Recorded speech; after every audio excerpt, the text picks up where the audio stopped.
सामान्य तौर पर राजनीति और राजनीतिक दर्शन की शुरुआत, राजनीतिक चिंतन की शुरुआत यूनान से मानी जाती है।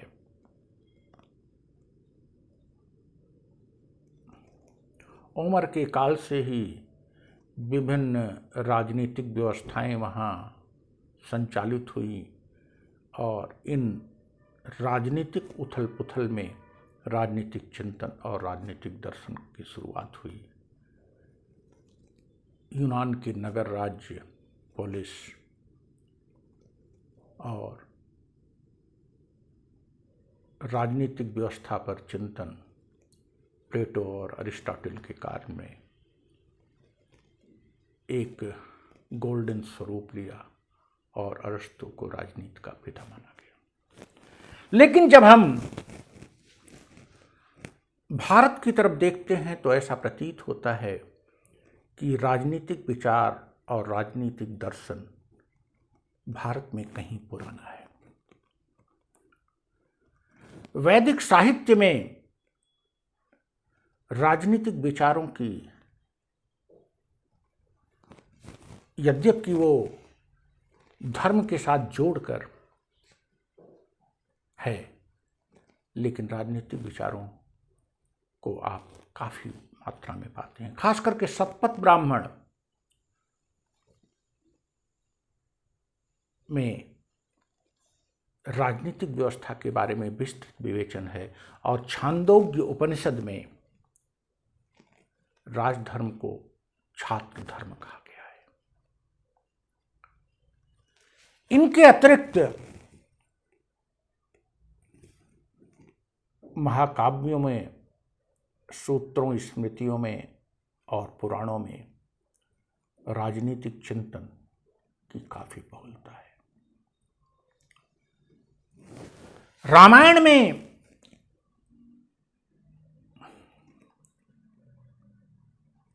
तो अयोध्या कांड शासन प्रशासन से ही संबंधित है। विभिन्न ऋषियों के साथ संवाद में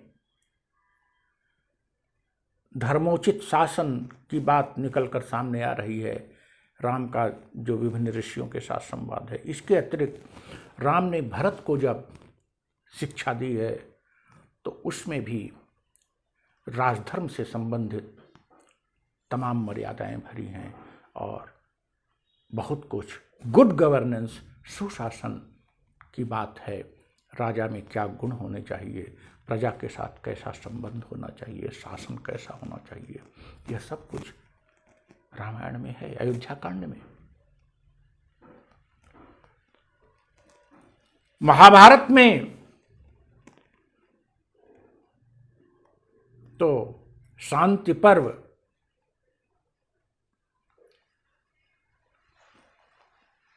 पूरी तरह से राजनीतिक व्यवस्था और शासन व्यवस्था पर आधारित है।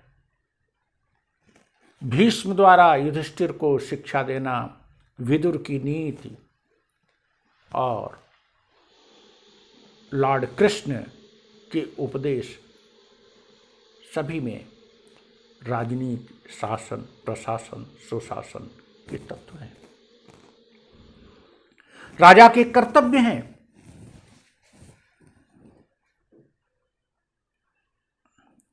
यही नहीं, बौद्ध त्रिपिटकों में, दीर्घ निकाय में राजनीति और शासन के तत्व बिखरे पड़े हैं। हां, व्यवस्थित रूप से राजनीतिक तत्व अर्थशास्त्र के, कौटिल्य के अर्थशास्त्र और मनु स्मृति में दिखाई पड़ते हैं। यहां भी सहिष्णुता और उदारवादी दृष्टिकोण है। मनुस्मृति एक विस्तृत दस्तावेज है, धर्म पर आधारित, मूल्यों पर आधारित, वर्च्यूज पर आधारित राजनीति कैसी होनी चाहिए उसका एक विस्तृत दस्तावेज है। और राजा के दैवी सिद्धांत को अधिमान्यता दी गई है। कौटिल्य भी राजा के दैवी डिवाइन पावर, डिवाइन किंगशिप को मान्यता देता है, लेकिन वहीं शुक्र नीति में शुक्राचार्य ने डिवाइन किंगशिप को नकार दिया है। याज्ञवल्क्य स्मृति में भी मनुस्मृति की तमाम बातों को नकार दिया गया है।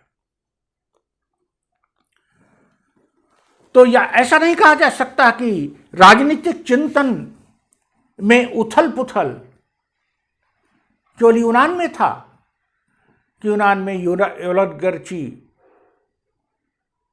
डिक्टेटरशिप, टेरेनी, एरिस्टोक्रेसी और डेमोक्रेसी या पॉलिटी के रूप विभिन्न समयों में आए, और प्लेटो और अरिस्टोटल ने किस व्यवस्था को उचित माना।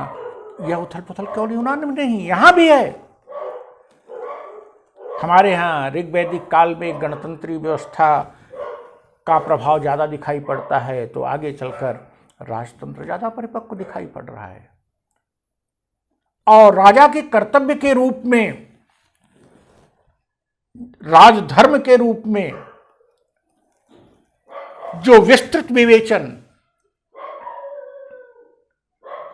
उपनिषदों में, ब्राह्मण ग्रंथों में, स्मृतियों और सूत्रों में तथा महाकाव्यों में दिया गया है, वह बहुत कुछ सुशासन की तरफ संकेत करता है और अच्छे शासन के साथ तरफ शासन करता है।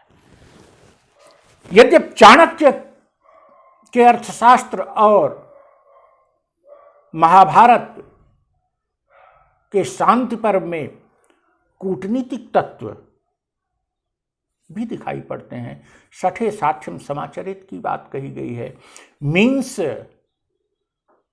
किसी अच्छे कार्य के लिए गलत मीन्स भी अडॉप्ट करने की बात की गई है, या किसी पापी की या किसी दुष्ट इनमी से निपटने के लिए मीन्स, कूटनीतिक मीन्स अडॉप्ट करने की बात की गई है, जो यूरोप में आगे चलकर मैकियावेली भी उसी पैटर्न पर बात करता है। लेकिन रामायण में जो गुड गवर्नेंस है, उसमें मर्यादा की रक्षा ज़्यादा है। मनुस्मृति में तो एक विस्तृत विवेचन है। इनके अतिरिक्त बौद्ध और जैन ग्रंथ हेमचंद्र का परिशिष्ट पर्वन, कामंदक का नीतिसार, हर्ष का हर्षचरित, बाणभट्ट का हर्षचरित, कालिदास का मालविकाग्निमित्र, गुप्त काल तक आप आ जाइए तो राजनीतिक दर्शन क्या है, राजनीतिक चिंतन क्या है, राजनीतिक व्यवस्था कैसी होनी चाहिए, राजधर्म क्या है, राजा का कर्तव्य क्या है, इन सब बातों पर विस्तृत विवेचन भारतीय धार्मिक साहित्य और धर्मेतर साहित्य में भरा पड़ा है। Thank you.